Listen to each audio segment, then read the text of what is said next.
de la Biblia fue escrita, hermano, con un propósito, con el propósito grande de bendecir a su pueblo, el Señor. Pero debemos de tomar en cuenta nosotros que hay dos pactos. Y la Biblia se divide en dos pactos: el viejo pacto y el nuevo pacto. Viejo Testamento, que es de Malaquías, óigame bien, es de Malaquías hasta Génesis. Ese es el viejo pacto, o de Génesis hasta Malaquías, ¿verdad? Y luego el nuevo pacto o Nuevo Testamento comienza, hermanos, con el Evangelio de Mateo hasta Revelación. Mas, sin embargo, de Mateo hasta toda la vida de Jesucristo, Cristo Jesús nació y vivió bajo la ley, ¿verdad? Y cuando Él muere y resucita, entonces es cuando comienza el nuevo pacto. ¿Ay? El nuevo pacto dice: en mi sangre. Eso es lo que hace la diferencia. El nuevo pacto en mi sangre. Gloria a Dios. Entonces, lo que estamos leyendo aquí en el versículo 7, ponga atención, dice: Ever since the day of your ancestors you have what? Scorned my decrees and failed to obey them. Now return to me, and I will return to you, say the Lord of heaven's armies. But you ask, how can we return when we have never gone away? Should people cheat God? Yet you have cheated me. But you ask, what do you mean? When did we ever cheat you? You have cheated me of the tithes and offerings due to me. You are under a curse, for your whole nation has been cheating me. Oiga eso. ¿Tiene la lucita azul? ¿La lucita roja? ¿No la trajiste? No lo puedo hacer en esto. No, yo la quiero usar de aquí. Oh, no. Es un programa que uso. Oh, perfecto, pues yo tengo una. Entonces dice, pongan atención, hermano, en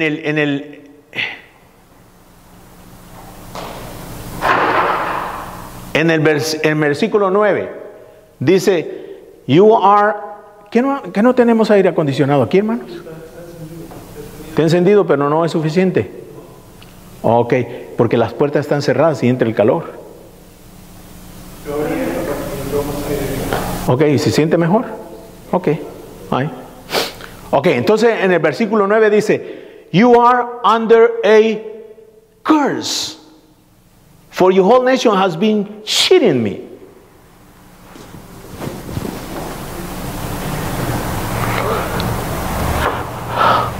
Ok, pregunta: ¿el versículo 9 le aplica a la iglesia?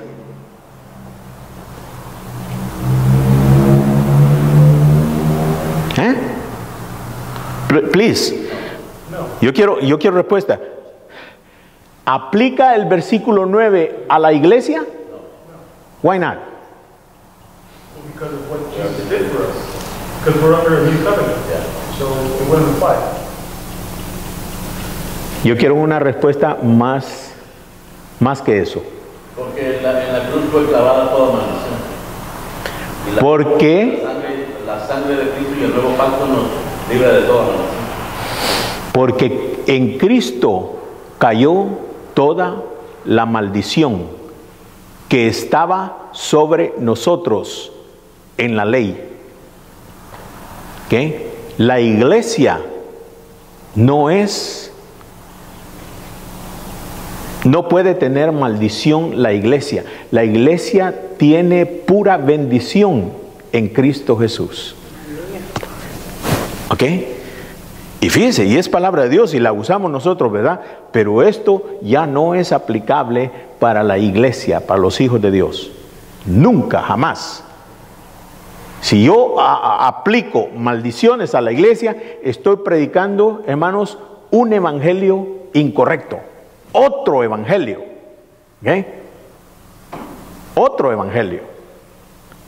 Entonces vamos a tener bastante cuidado, porque fíjese, el Señor está hablando aquí de diezmos y de ofrendas.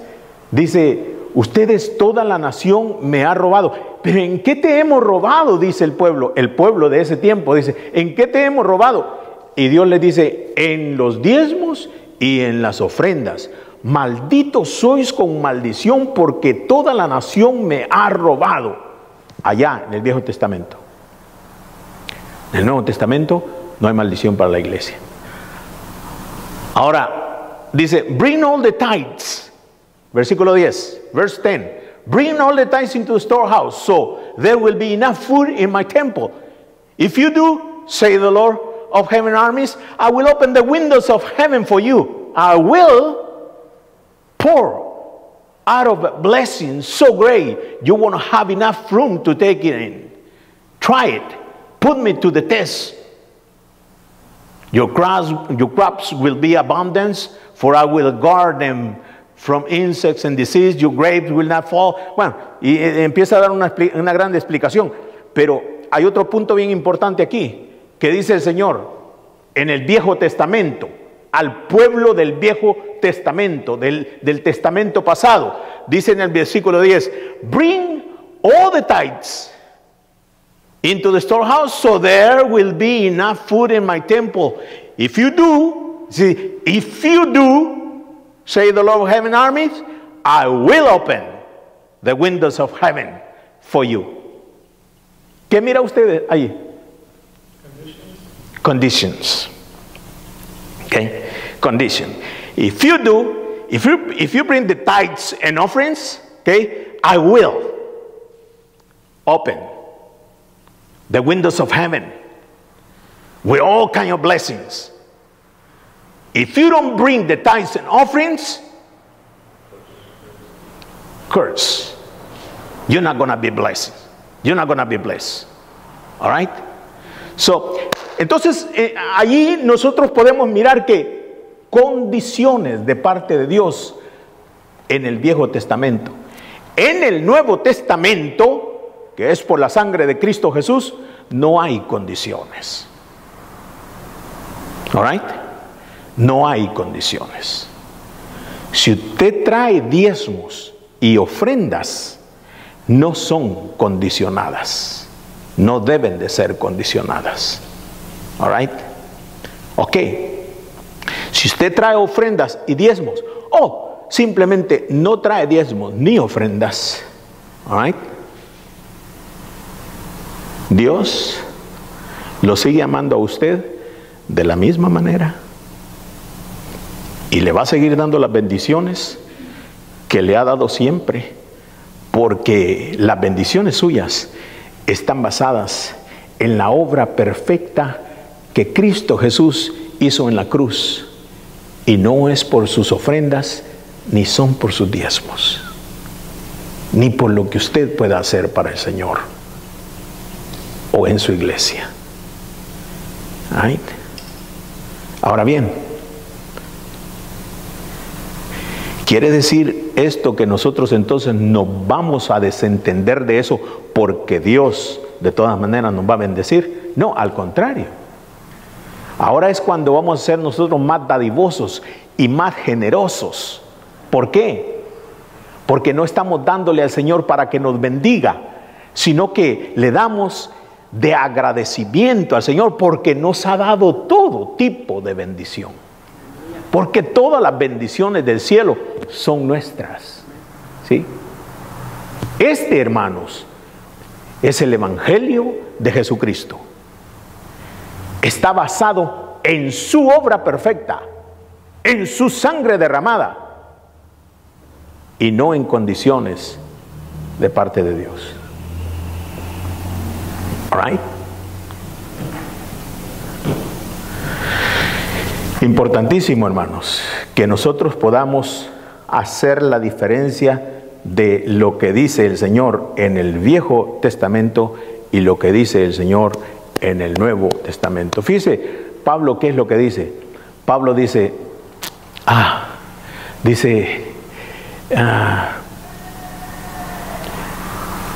no deis con tristeza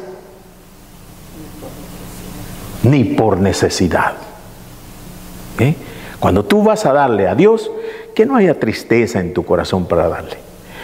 Y cuando tú vas a darle a Dios, no le des porque tienes una gran necesidad, y estás esperando que Dios te bendiga. No has entendido el Evangelio todavía. Hay mucha gente que le da al Señor porque tienen necesidad, esperando que Dios le remunere lo que han puesto, ¿verdad? Con mucho más. Eso no es así. Eso no es así. Dios nos ha dado lo más grande que hay en el cielo. Se llama Jesucristo. Entonces, no deis con tristeza o no des con tristeza ni por necesidad, porque Dios ama al dador alegre, aleluya. Al que da con alegría, con liberalidad, con amor a Dios. El que sabe que le está dando a Dios y no al hombre. O sea, está poniendo una ofrenda delante de Dios. Hermanos, Dios no necesita de nosotros. Nosotros necesitamos de Él. ¿Verdad? Somos nosotros los que necesitamos de Él. Y oiga esto, hermano. Y en Hebreo dice esto. En Hebreos 7 me parece que dice, y aquí dice, reciben los diezmos hombres mortales. Pero ¿saben qué? En realidad, ¿quién los recibe? Cuando se da con liberalidad y cuando se da con alegría y cuando se da sin tristeza y sin el motivo de necesidad. Dice, aquí lo reciben hombres mortales, pero en realidad dice, el que lo recibe, cuando hay un corazón agradecido, dice, es uno de quien se da testimonio de que vive. ¿Y ese quién es?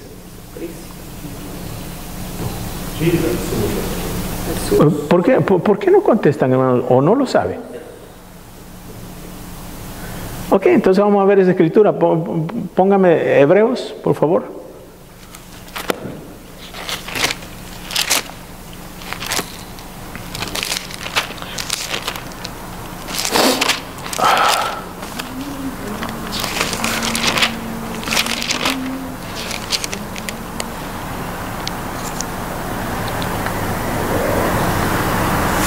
Versículo 8.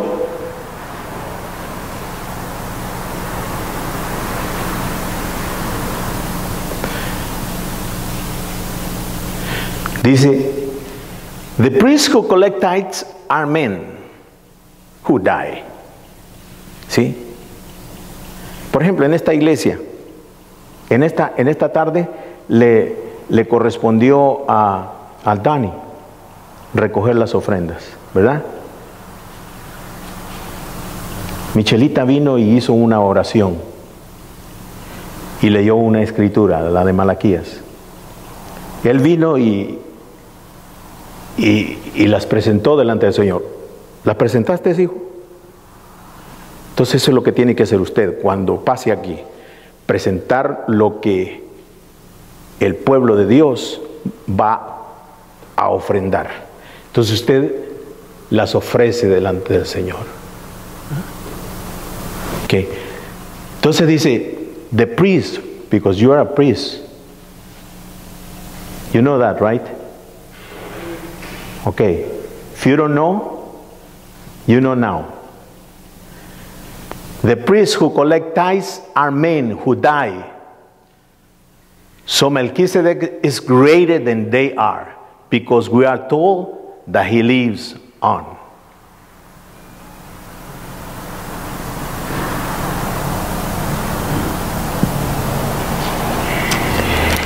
Aquí ciertamente reciben los diezmos hombres mortales, pero hay uno de quien se da testimonio de que vive. ¿Qué traducción es esta? NLT.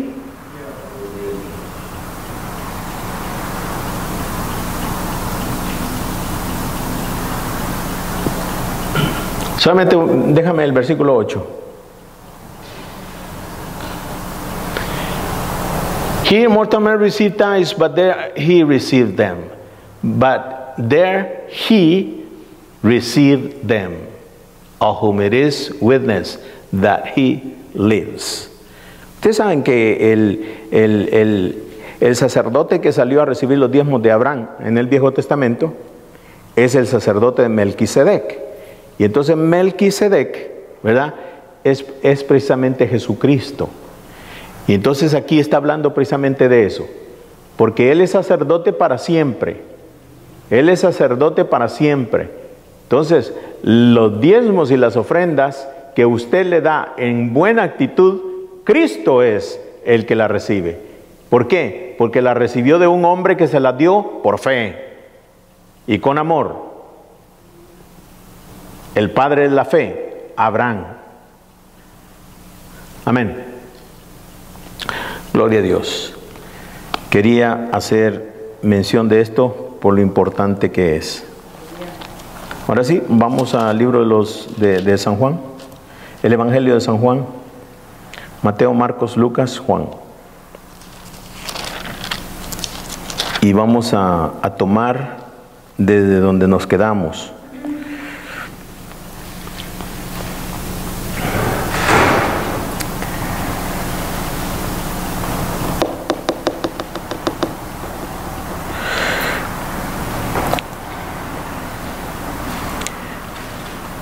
Versículo 12, hermanos, dice: mas a todos los que le recibieron, a los que creen en su nombre, les dio potestad de ser hechos hijos de Dios, los cuales no son engendrados de sangre,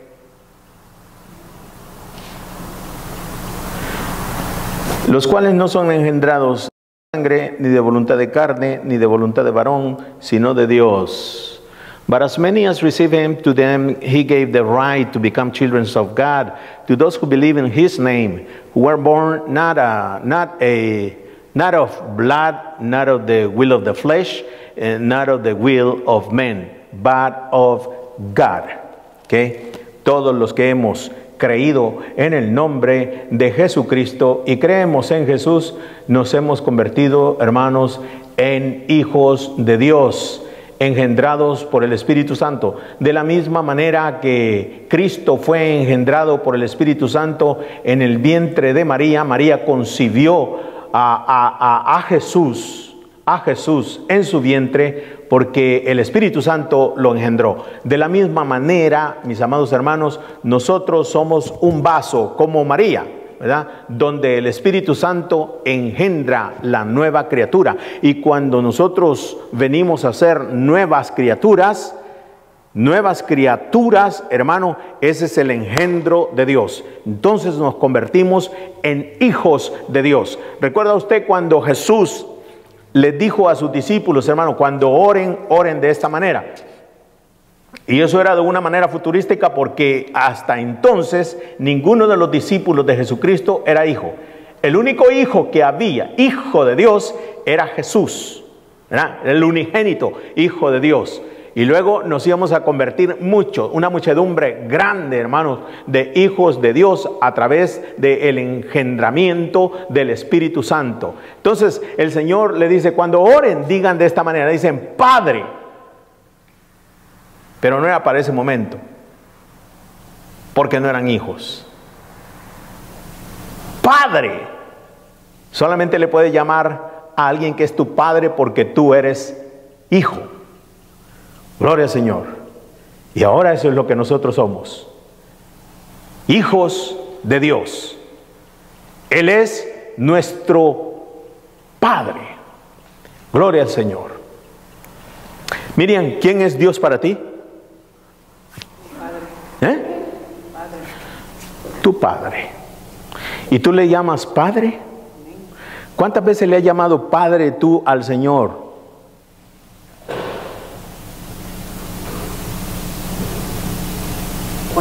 ¿Cuántas veces le has llamado tu Padre al Señor? Siempre le llamo Padre.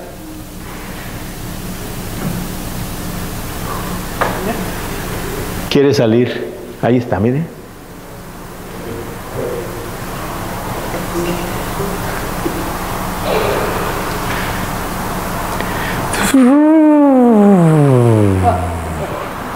La encontró.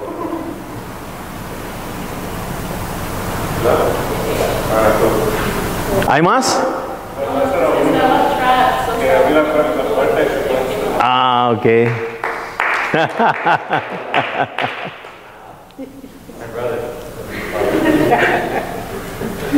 Yahshua, ¿cuántas veces has llamado tú al Señor Padre?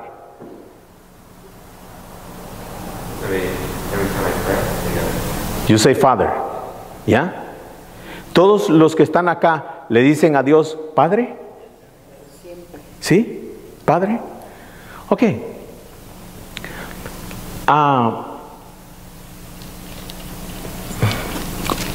¿Sabían ustedes que nadie le llamaba Padre a Dios? No. Ni siquiera podían mencionar el nombre de Dios. Los judíos, hasta el día de hoy, hermanos, por muy inteligentes que son y por muy intelectuales que son, no le llaman Padre a Dios. No le llaman Padre. Es un atrevimiento demasiado grande. Ni siquiera el nombre de Dios se atreven ellos a mencionar.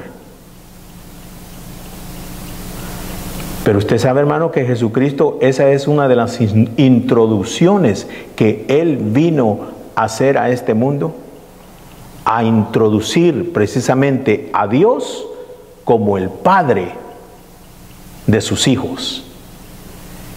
Y ya miramos nosotros aquí en San Juan 12, ¿quiénes son los únicos, hermano, que son llamados hijos de Dios, aprobados por Dios, aceptados por Dios, para que le puedan decir Padre? Hoy es el Día de los Padres, ¿verdad?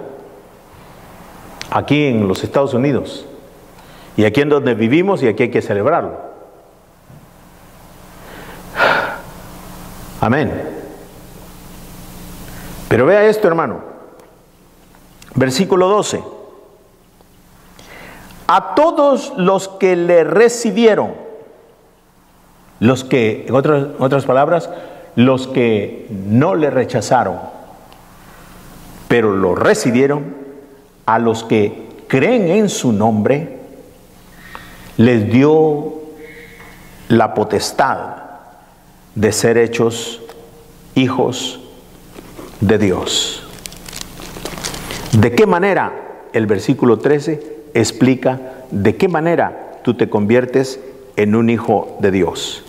Dice, los cuales no son engendrados de sangre, ni de voluntad de carne, ni de voluntad de varón, sino de Dios. Ahora,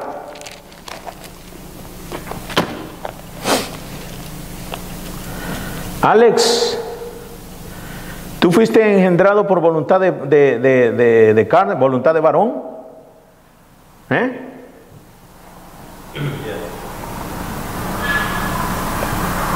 ¿Fuiste engendrado por voluntad de varón? Todos lo hemos sido. Todos lo hemos sido. Pero noten ustedes allí, pongan atención, hermano, lo que el versículo 13 está hablando. Aunque nosotros somos personas que hemos vivido en este mundo por muchos años, ¿verdad? Y llevamos el apellido de nuestros padres, ¿ok? Y somos parte integral de esta sociedad en la que vivimos, de este mundo.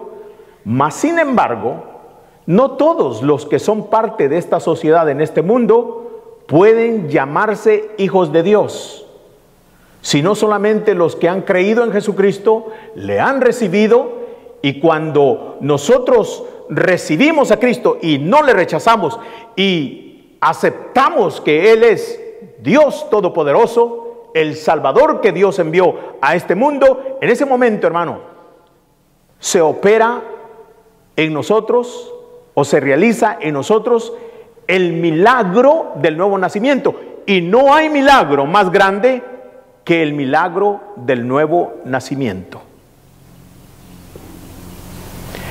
Y eso puede sucedernos, hermano, a nosotros cuando estamos en la escuela dominical, cuando hemos sido niños. Puede encontrarnos esto en una edad adulta, o aún cuando uno ya es anciano. Hay viejecitos que nunca, hermanos, recibieron a Jesucristo en sus corazones, pero en sus últimos días e inclusive en la cama de su muerte, hermano, ellos reciben al Señor Jesucristo y se convirtieron en hijos de Dios, y el siguiente día mueren, o en el mismo día mueren, hermano, y en ese momento se van a la presencia de Cristo. Y eso es lo hermoso, que nosotros, hermano, lo hemos hecho y estamos aquí, y ojalá nosotros pudiéramos aprender a apreciar esto que ha sucedido en nuestras vidas. El milagro del nuevo nacimiento. Amén. Entonces, versículo 14 dice: y aquel verbo fue hecho carne y habitó entre nosotros, y vimos su gloria, gloria como del unigénito del Padre, lleno de gracia y de verdad. Lleno de gracia y de verdad. Juan dio testimonio de él y clamó diciendo: este es de quien yo decía, el que viene después de mí es antes de mí, porque era primero que yo. Porque de su plenitud tomamos todos gracia sobre gracia. ¿Alguno recuerda, hermano, el comentario que yo hice la semana pasada de cuando el Señor dice: y de Él, de Cristo, tomamos todos gracia sobre gracia? Gracia sobre gracia. ¿Recuerdan ustedes el comentario que yo hice la semana pasada en cuanto a este versículo? Que es una cascada. Que es como una como que es una cascada, ¿verdad? Y preguntaba yo si alguno de ustedes ha estado bajo una cascada de agua alguna vez. Y tú te metes bajo una cascada de agua y lo que pasa es que te cae agua sobre agua, agua sobre agua, sobre agua, sobre agua, y no se para, ¿verdad? Entonces, el punto aquí importante es que nosotros hemos aprendido que hemos sido salvos por gracia, ¿verdad? ¿Y gracia qué es? Gracia, hermano, es el regalo de Dios que no nos merecemos. O sea, las bendiciones de Dios para salvación en el momento que lo recibimos, ¿verdad? ¿Y qué más? Gracia, por gracia somos salvos, y gracia sobre gracia, gracia sobre gracia. O sea que es bendición continua y constante en nuestras vidas, día con día, día con día, minuto a minuto. Hermano, la bendición de Dios está sobre ti, porque tú eres tan amado como Cristo lo es para Dios, el Padre. De esa manera. ¿Ok? De esa manera. Y tú puedes decir: bueno, entonces, hermano, ¿por qué es que no podemos nosotros disfrutar esa bendición tan grande? Bueno, el mundo, hermanos, el mundo tiene su manera de pasar el tiempo y de solucionar sus problemas. Y nosotros cometemos un gran error cuando le ponemos atención a lo que el mundo dice y no lo que Dios dice. ¿Ok?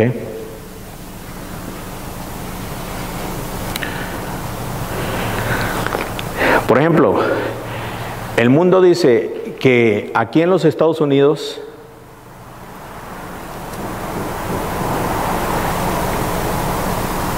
dos de cada 5 personas van a morir con enfermedades terminales. 2 de cada 5 personas van a morir con enfermedades terminables. Y te bombardean con esa información todo el tiempo. Y tú estás leyendo periódicos y viendo la televisión constantemente, y la televisión constantemente, a través de programas que tú piensas que te divierten, como tantos programas que tiene la televisión, ¿verdad? Y tantos anuncios que tienen, y tantas medicinas que ofrecen, y te están bombardeando todo el tiempo, todo el tiempo, todo el tiempo. Y entre más veas tú televisión y esa clase de información, hermano, más se pega dentro de ti. ¿Ay?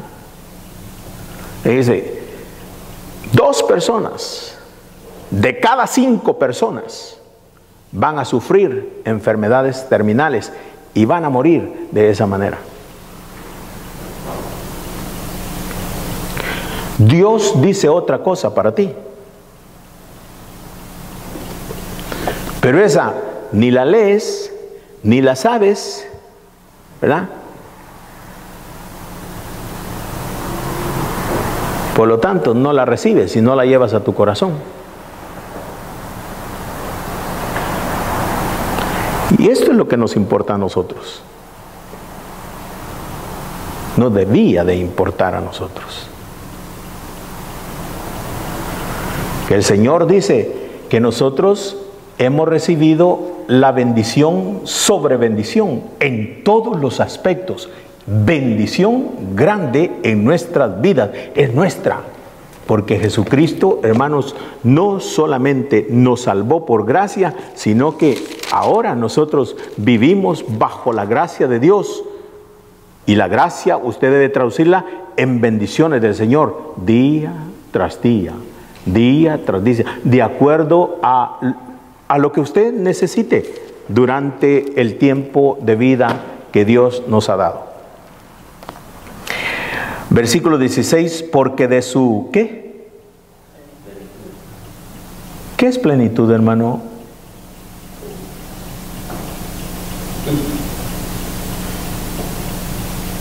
De su todo, su abundancia. Exacto, de su abundancia. Ahora, de su plenitud. ¿Plenitud de qué? ¿Qué es plenitud? Plenitud es abundancia, todo lo que Dios tiene, todo lo que Dios tiene. Ahora, ¿qué es lo que Dios tiene? Todo lo que Dios tiene para nosotros, hermano, es bueno. Diga eso. Todo lo que Dios tiene para mí es bueno. Dígalo, dígalo. ¿Y Dios tiene en abundancia o en escasez? En abundancia Dios tiene para ti, y todo lo que Él tiene para ti es bueno. Y dice, y de su plenitud tomamos gracia sobre gracia. Porque de su plenitud tomamos todos gracia sobre gracia. Oiga esto, hermano. Pues la ley por medio de Moisés fue dada, pero la gracia y la verdad vinieron por medio de Jesucristo. ¿Qué? La ley y la gracia. ¿En qué se caracteriza la ley y en qué se caracteriza la gracia de Dios? La ley de Dios se caracteriza por esto, y la gracia de Dios se caracteriza por esto. A ver, ¿en qué se caracteriza la ley de Dios hacia nosotros los hombres, hermano Max?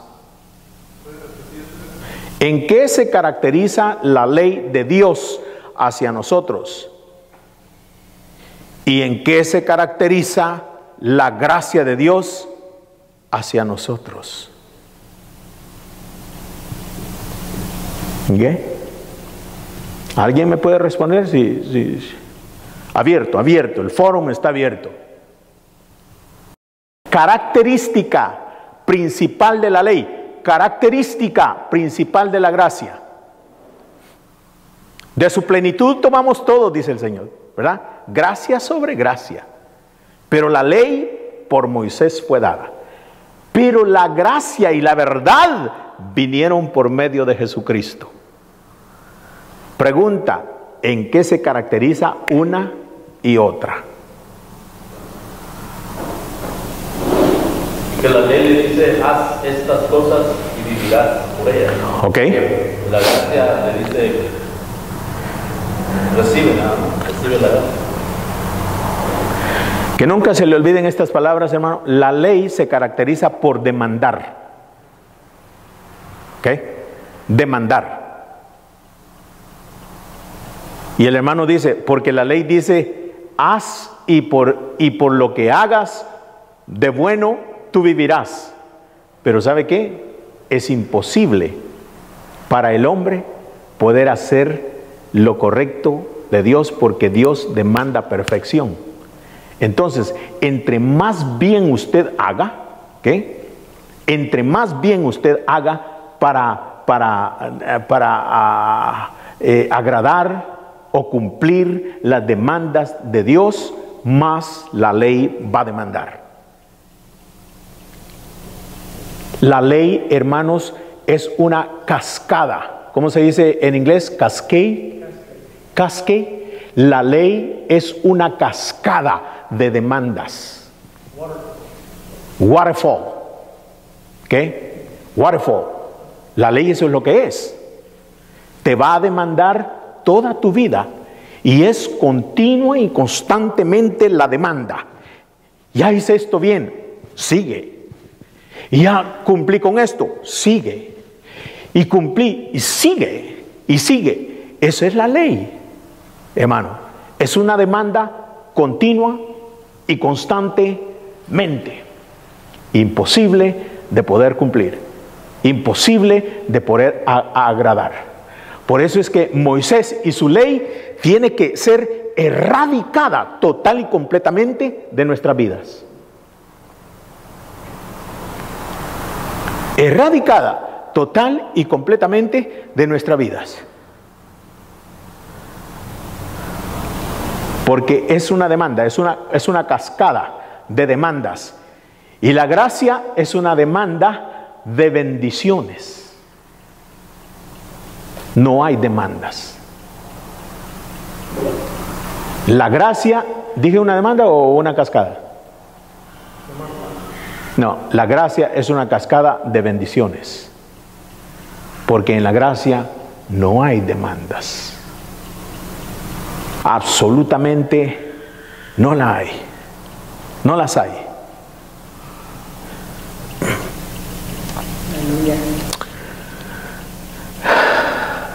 Wow.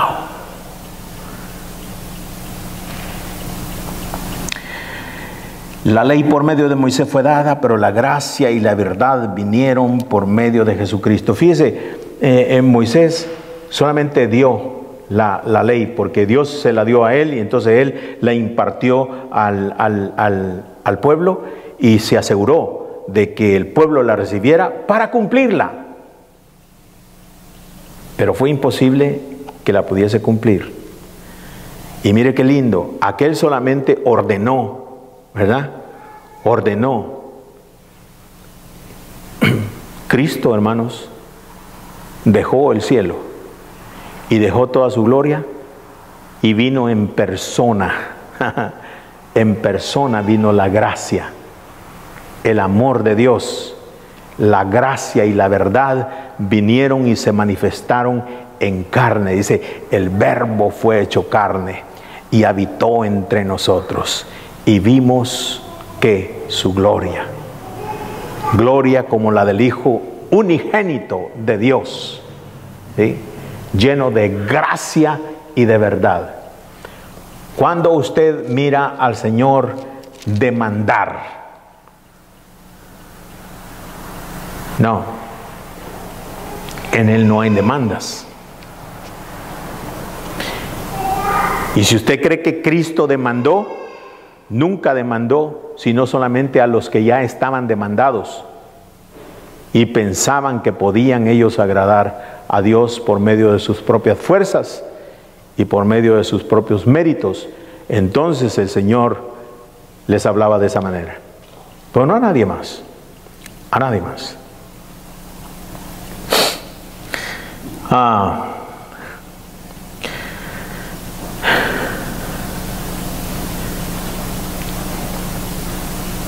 Moisés fue el que dio la la ley.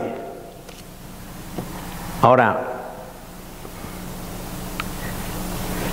a todos los que Moisés les dio la ley, hermanos, la generación que escuchó a Moisés y vio a Moisés traer la ley de Dios, ¿qué le pasó a esa generación vieja? ¿Qué le pasó a esa generación vieja, hermanos, que vivían en demanda diariamente? Demanda de Dios todos los días. ¿Qué pasó? ¿Qué dice la Biblia que pasó a esa vieja generación? Dice la Biblia que quedaron todos ellos postrados en el desierto, ¿verdad? Y que esa vieja generación, hermano, no entró a la tierra prometida. A la tierra prometida entró, ¿quién entró a la tierra prometida? La nueva generación. ¿Guiados por Moisés o por quién? Guiados por Josué. ¿Qué significa Josué? Yahshua. ¿Y qué significa Jesús en hebreo?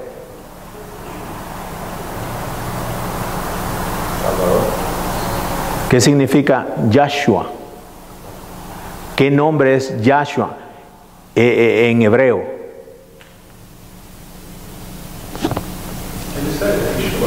Yeshua, exactamente. Y nosotros en inglés lo conocemos como Jesus. Jesus. Y Josué, hermano, es el que introdujo al pueblo de Dios a la tierra prometida. Una tierra, hermanos, donde el Señor dice, fíjese, dice el Señor, una tierra que fluye leche y miel. Right?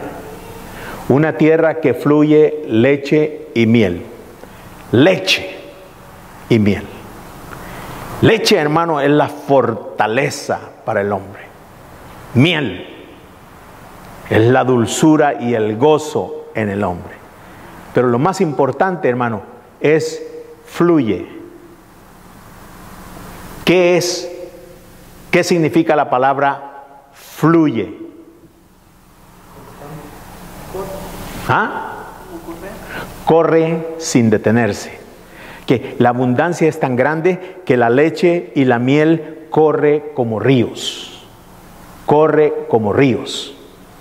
Entonces, Dios le dice a esta nueva generación, ustedes van a entrar a la tierra de Canaán, una tierra que fluye leche y miel, ¿sí? Donde solo todo lo que van a tener que hacer es recibirla y disfrutarla.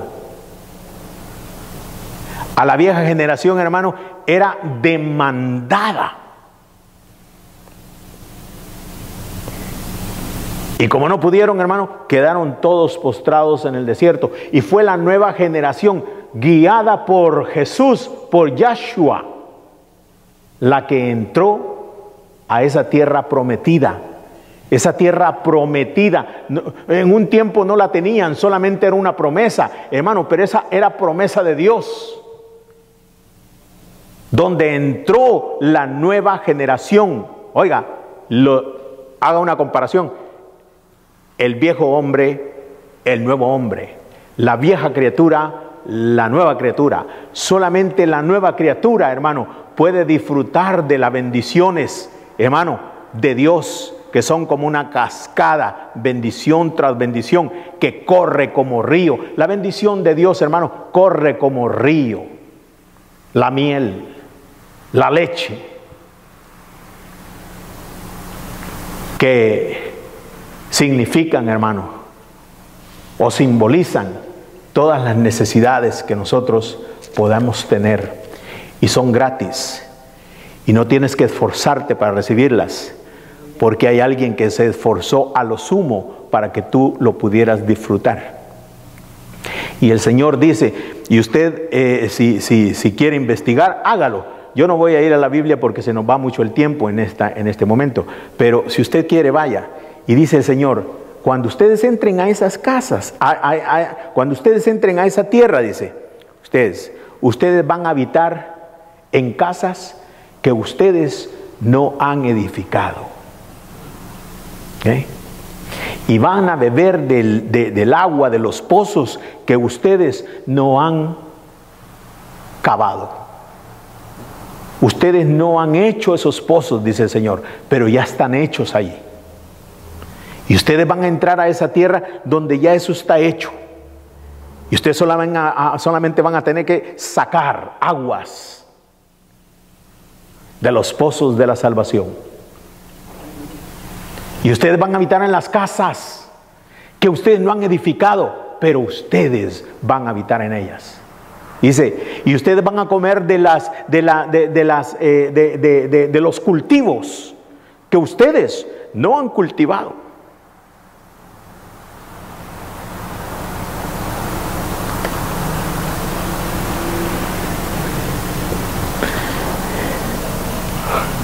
Pero el evangelio que se predica ahora, hermanos, es un evangelio donde tú tienes que esforzarte para recibir la bendición de Dios. Y aún allá en el Viejo Testamento, hermano, es una sombra de lo que iba a ocurrir en lo que es la gracia. Habitarán casas que ustedes no edificaron, comerán de los cultivos que ustedes no han plantado, y beberán de las aguas de los pozos que ustedes no han cavado. ¡Wow! Esa fue la nueva generación que entró a ese lugar, hermano, donde de verdad fluía la leche y la miel gratuitamente. ¿Qué le parece? Que usted puede seguir siendo bendecido, hermano, de diezmos o no de diezmos. Oh, pero la actitud del Hijo de Dios, hermano, es, ¿de veras? Toda esta bendición sin que a mí me cueste, a ti no te cuesta. Pero a Jesús le costó. A Yahshua le costó. A Yahshua. A él sí le costó, hermano. Le costó su vida. Le costó vivir una vida pura, íntegra en este mundo. Por eso Juan, cuando lo mira, hermano, en el Jordán, dice, este es el Cordero de Dios. Este es el Cordero de Dios que quita el pecado del mundo. Quita la maldición del hombre. Quita todas las demandas que habían contra él. Las quita, las borra, las desaparece de una vez y para siempre. Y ahora, en vez de maldición, es pura bendición para los hijos de Dios.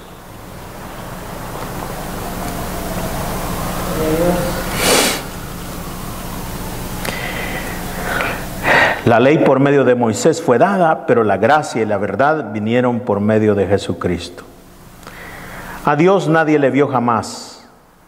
El unigénito Hijo que está en el seno del Padre, Él le ha dado a conocer. 19. Este es el testimonio de Juan, cuando los judíos enviaron de Jerusalén sacerdotes y levitas para que le preguntara, ¿tú quién eres? Preguntasen, ¿tú quién eres? Confesó y no negó, sino confesó, yo no soy el Cristo. Y le preguntaron, ¿qué pues? ¿Eres tú Elías? Dijo, no soy. ¿Eres tú el profeta? Y respondió, no. Le dijeron, pues, ¿quién eres? Para que demos respuesta a los que nos enviaron. ¿Qué dices de ti mismo? Dijo, yo soy la voz de uno que clama en el desierto. Enderezad el camino del Señor, como dijo el profeta Isaías. Y los que habían sido enviados eran de los fariseos y le preguntaron y le dijeron, ¿por qué pues bautizas si tú no eres el Cristo, ni Elías, ni el profeta?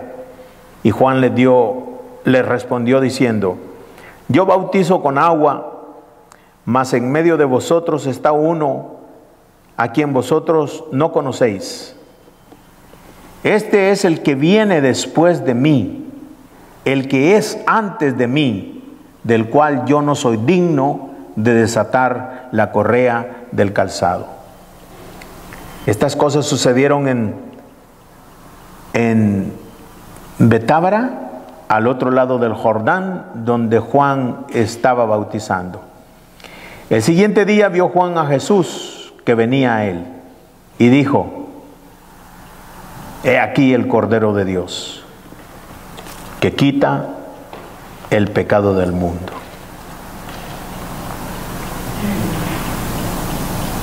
Aleluya. Este es de aquel de quien yo dije: después de mí viene un varón, el cual es antes de mí, porque era primero que yo. Y yo no le conocía, mas para que fuese manifestado a Israel, por eso vine yo bautizando con agua. También dio Juan testimonio diciendo: vi al Espíritu que descendía del cielo como paloma y permaneció sobre él. Y yo no le conocía, pero el que me envió a bautizar con agua, aquel me dijo: sobre quien veas descender el Espíritu y que permanece sobre él, este es el que bautiza con el Espíritu Santo. Y yo le vi y he dado testimonio de que este es el Hijo de Dios. Aleluya. Versículo 35, hermanos. El siguiente día otra vez estaba Juan y dos de sus discípulos, y mirando a Jesús que andaba por allí, dijo: he aquí el Cordero de Dios. He aquí el Cordero de Dios.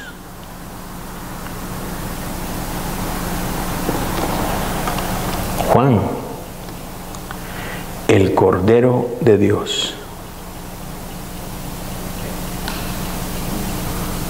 Wow.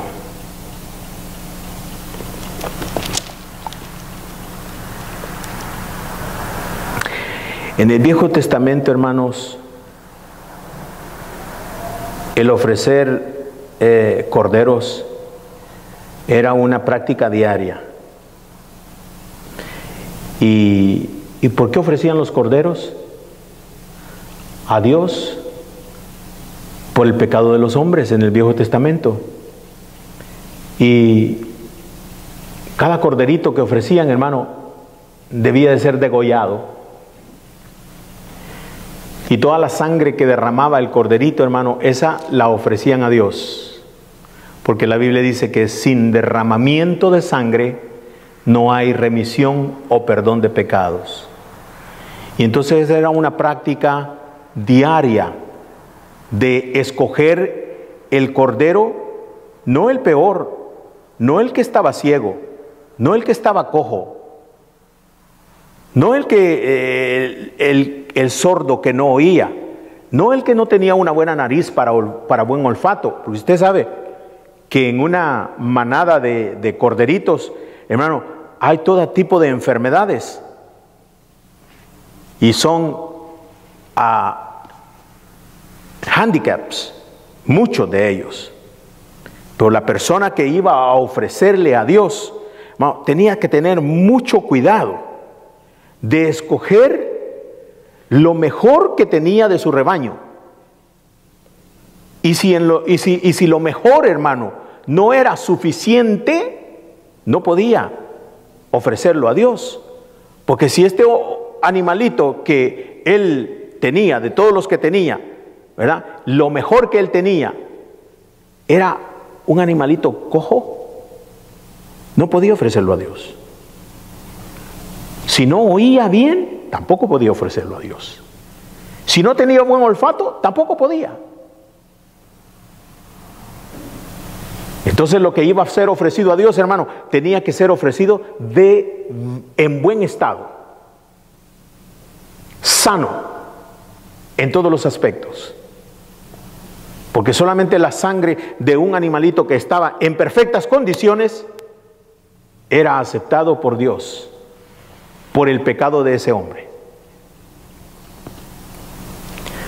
¿Y por qué sacrificaban todos los días, hermano?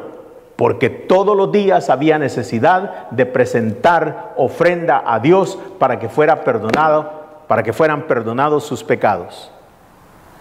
Entonces es lo que Juan tiene en mente. Dice, este es el Cordero de Dios. ¿Por qué? Porque toda la humanidad, incluyendo a Jeremías, incluyendo a Isaías, incluyendo a Malaquías, e incluyéndose él mismo, hermano, Juan el Bautista, no eran candidatos, suficientes candidatos para calificar, para poder ser ofrenda de Dios para quitar el pecado. Pero este hombre, hermanos, este hombre llamado Jesús, que Juan dice que él no le conocía, pero Dios le había revelado por el Espíritu Santo y le había dicho, mira, no lo conoces, pero yo te voy a mostrar quién es Él. En quien veas tú que el Espíritu Santo desciende en forma de paloma y reposa sobre Él y se queda sobre Él, este es Jesús. Juan entonces, hermano, después de haber visto eso, después de haber visto que el Espíritu Santo como una palomita descendió sobre Jesucristo, hermano, se dio cuenta y dijo, seguro, y con seguridad, habla y dice, este es el Cordero de Dios. O sea, es lo que está diciendo, ¿verdad? Allá ofrecían corderitos, pero ofrecían lo que estaba en perfectas condiciones. Y él podía ver a su alrededor, hermano, toda la humanidad que existía en su tiempo, y decía, nada de esto le sirve a Dios.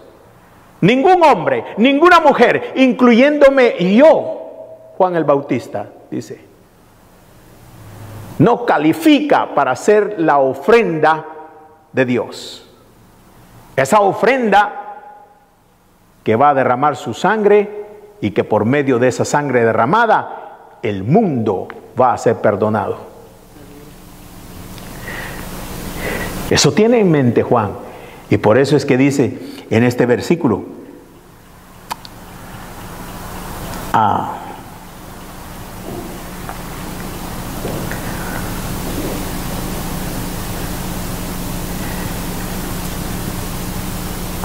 en el versículo 35, el siguiente día, dice, otra vez estaba Juan y 2 de sus discípulos.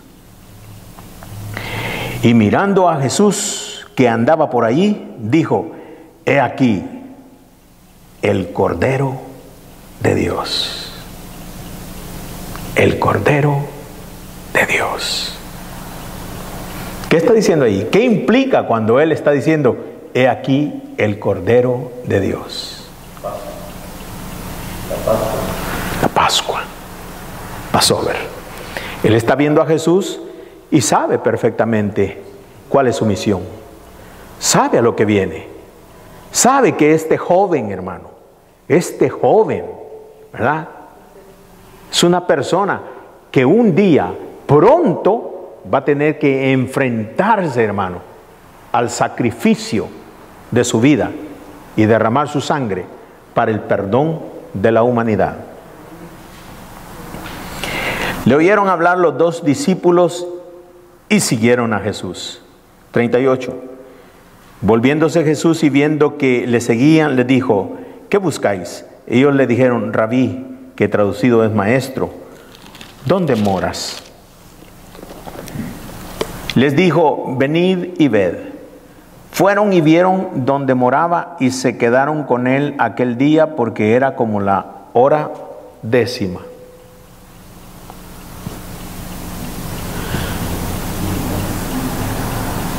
He said to them, come and see. They came and saw where he was staying and remained with him that day. Ok, qué bueno que estamos siguiendo allí, ¿verdad? Que era como la hora 10. Versículo 40 dice, Andrés, hermano de Simón Pedro, era uno de los dos que habían oído a Juan y habían seguido a Jesús. ¿Saben usted quién es este Andrés? Andrés, hermano de Simón Pedro, era uno de los dos que habían oído a Juan y habían seguido a Jesús. En otras palabras, eran discípulos de Juan. Eran discípulos de Juan, pero ¿qué pasaba? Que Juan era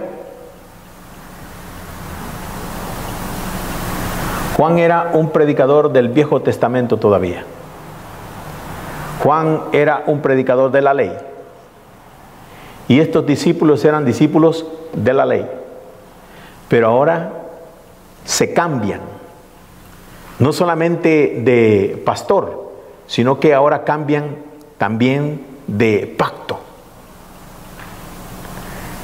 Y Juan era un gran pastor y era un gran predicador.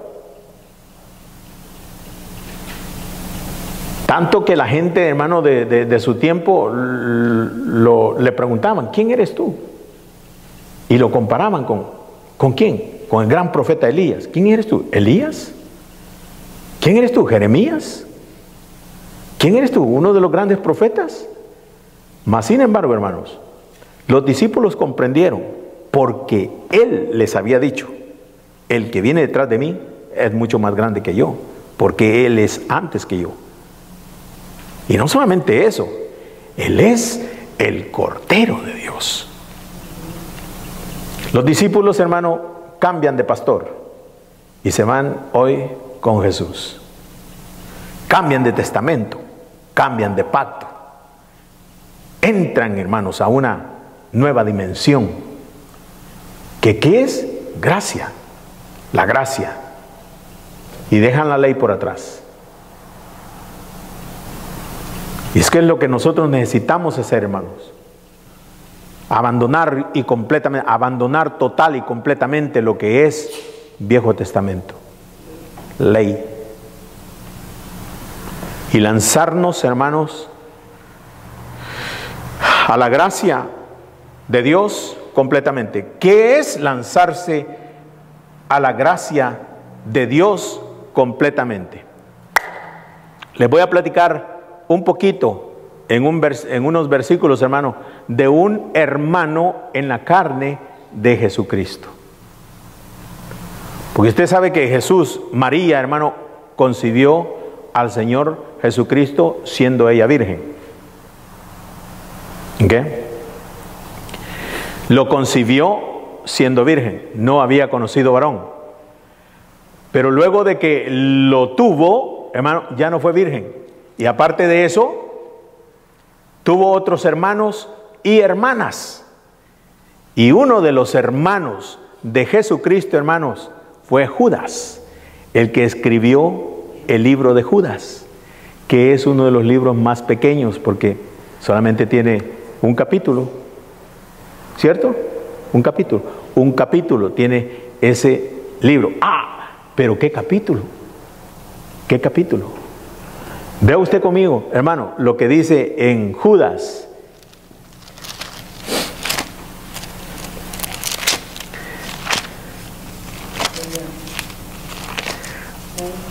Judas y el capítulo único. En el capítulo único. Porque tiene solamente uno. Ok. ¿Ya estamos ahí?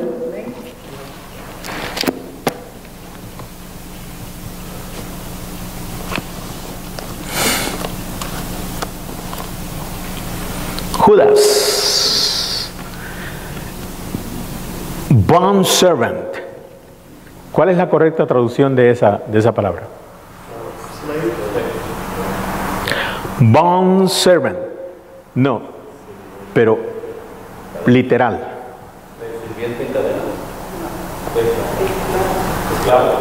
No, literal. Because esclavo es slave. Pero la palabra bond servant literalmente traducido? Working servant. Bond. Yeah, bond servant. ¿Eh? Well, he's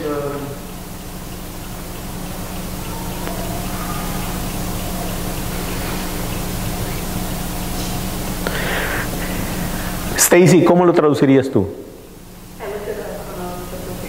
¿Eh?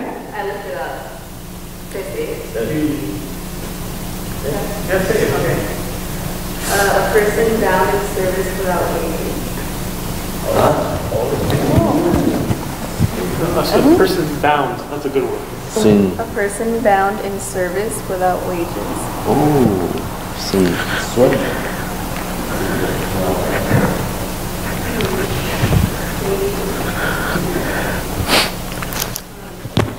Un hombre, oiga eso, que se da al servicio, ¿verdad? Sin poner condiciones.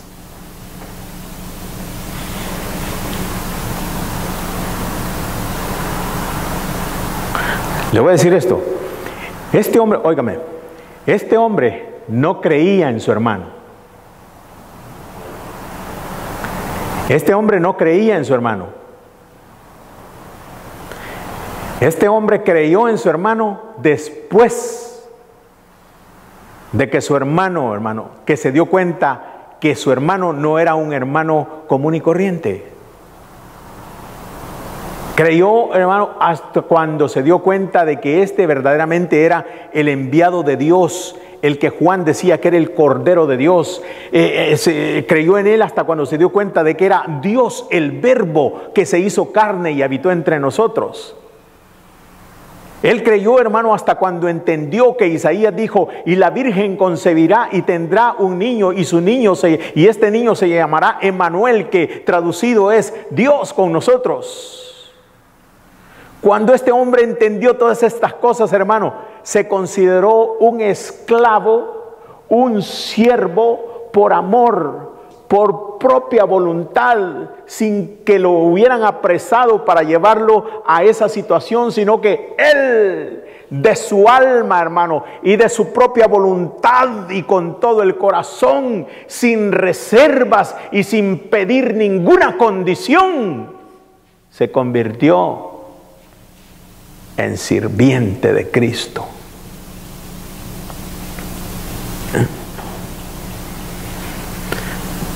Jude, bond servant of Jesus Christ and brother of James, que es otro hermano de Cristo, half brother of Jesus. They both are half brother of Jesus.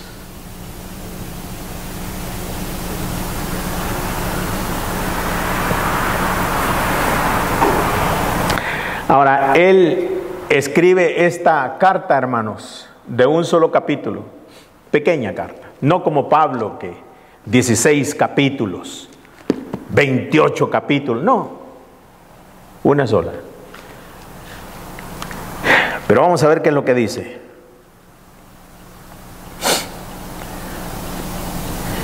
Hermano de Jacob, a los llamados santificados en Dios Padre y guardados en Jesucristo. To those who are called sanctified. To those who are called sanctified. Oiga eso, hermano. Bien importante. To those who are called sanctified by God, the Father. Ese es el Evangelio. Eso es de lo que estábamos hablando, hermanos, en Juan, precisamente. ¿Dónde estábamos? ¿En qué versículo estábamos de Juan? En el 35. No. 42. No, estábamos hablando ya, hermano, en el 40, que dice: Andrés, hermano de Simón Pedro, era uno de los dos que habían oído a Juan y habían seguido a Jesús. ¿Ok? Estábamos hablando, hermano, de la transición que Andrés y Juan, discípulos de Juan, habían hecho hermano, de pastor a otro pastor.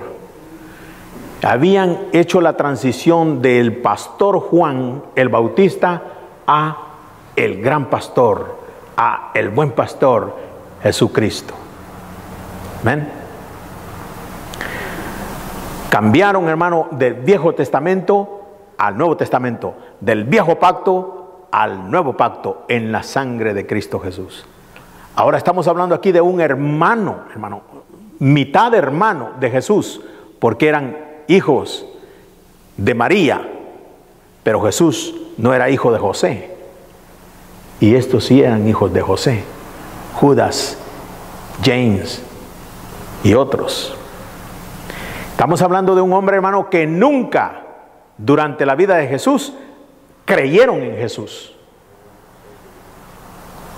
pero que después de la muerte de Cristo Jesús entendieron tantas cosas, hermano, que se convirtieron precisamente en eso: siervos de Cristo Jesús sin ninguna condición. Amén. Este hombre ha entendido el verdadero evangelio. Este hombre ha entendido, hermano, que Dios es el que santifica,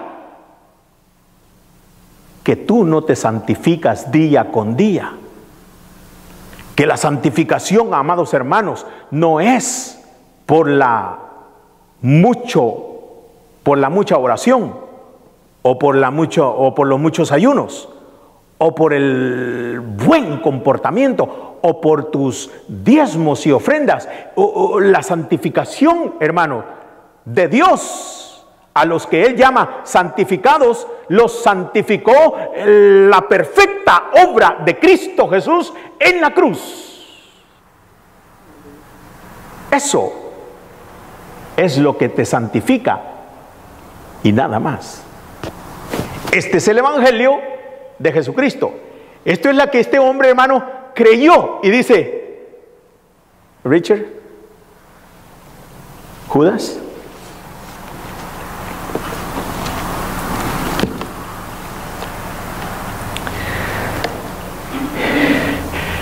hermano de Jacob, Jude, a bondservant of Jesus Christ and brother of James, to those who are called sanctified by God the Father. ¿Sí? Oiga eso: sanctified by God the Father. ¿Ah? ¿Cuál es el evangelio que se vive hoy? Santificados por la vida correcta que tú vas a vivir. Santificados por todo lo que tú puedas hacer para Dios. Ese no es el evangelio de Cristo Jesús. El evangelio de Cristo Jesús, hermano, es ese: to those who are called sanctified by God the Father and preserved in Jesus Christ, mercy, peace and love be multiplied to you. Grace by grace. Gracia sobre gracia. Gracia sobre gracia.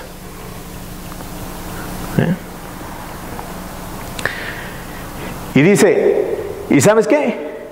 Dice Judas: por esta fe que estamos hablando en esta noche, por esta fe hay que contender ardientemente.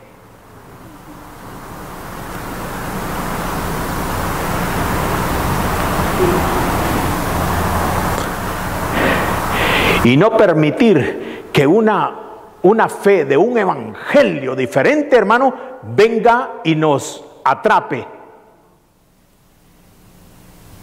y nos imponga.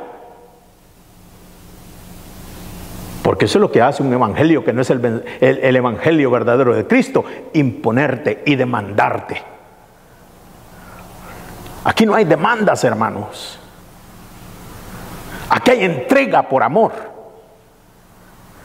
Aquí hay entrega sin condición. Eso es lo que el evangelio verdadero de Cristo hace. Porque el evangelio de Cristo, hermano, no te obliga. Y tampoco tú puedes dar sin entenderlo. Pero aunque tú no lo hayas entendido, no rechazaste a Cristo y eres llamado, santificado por el Padre. Bendito sea el Señor. Versículo 3, hermanos. Dice, Beloved, while I was very diligent to write to you concerning your common salvation, I found it necessary to write to you, exhorting you to contend earnestly for the faith which once for all delivered to the saints.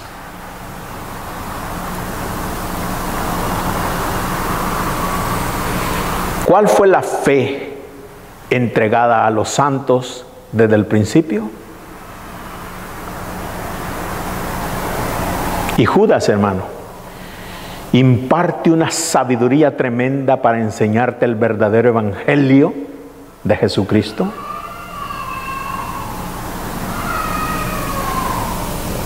En español dice el versículo 3: Amados, por la gran solicitud que tenía de escribiros acerca de nuestra común salvación, me ha sido necesario escribiros exhortándoos que contendáis ardientemente por la fe que ha sido una vez dada a los santos. Ardientemente por la fe que ha sido una vez dada a los santos. Porque algunos hombres han entrado encubiertamente, los que desde antes habían sido destinados para esta condenación, hombres impíos que convierten en libertaje la gracia de nuestro Dios y niegan a Dios, el único soberano, y a nuestro Señor Jesucristo. ¿Sabe de qué libertinaje están hablando, hermano? Precisamente, es un libertinaje. El libertinaje de creer lo que tú piensas que es como es. El libertinaje de que los hombres piensan, hermano, que el evangelio es de demandas. Pero si usted nota ahí que él está diciendo fe, y esto es clave, donde dice, Beloved, while I was very diligent to write to you concerning our common salvation. Porque no es una salvación, hermano, individual. Porque el evangelio no es una fe para unos y otra fe para otros. Una fe que yo puedo vivir mi evangelio a la manera que yo quiera. No. Es común salvación. Por gracia. Sobre gracia. Para todos.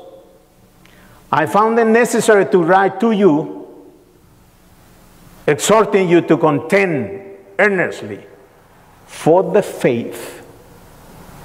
For the faith. No por las obras.